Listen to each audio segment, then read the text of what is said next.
વિદ્યાલય ખોલડિયા દ્વારા દરેક સમાજને ઉપયોગી એવું ધોરણ 8ના વિદ્યાર્થીઓ દ્વારા જાણવા જોગ સંદેશ. તો શું છે જાણવા જોગ સંદેશ? તો જોઈએ ધોરણ 8ના વિદ્યાર્થીઓ દ્વારા. મારી શાળાને સ્વચ્છ રાખવી એ મારી ફરજ છે.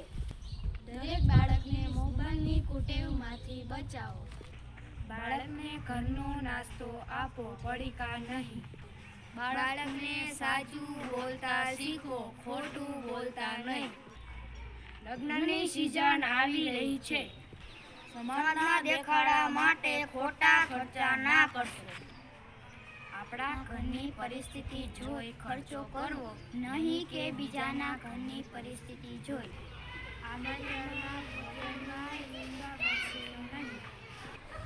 તમને પનીર ખવડાવવા માટે કોઈ વર્ષો સુધી અથાણું અને રોટલી ખાય છે. એટલું જ લેવું, થાળીમાં બગડે નહીં. આપણને ફેંકતા 1 જ મિનિટ લાગે. જ્યારે જમવાનું ખાવા માટે છે, બગાડવા માટે નહીં. એ બનાવતા મહિનાઓ લાગી જાય છે. ખેડૂતોની મહેનતને વેડફશો નહીં. વડીલો, માતા પિતા અને ગુરુજનોનું સન્માન કરો.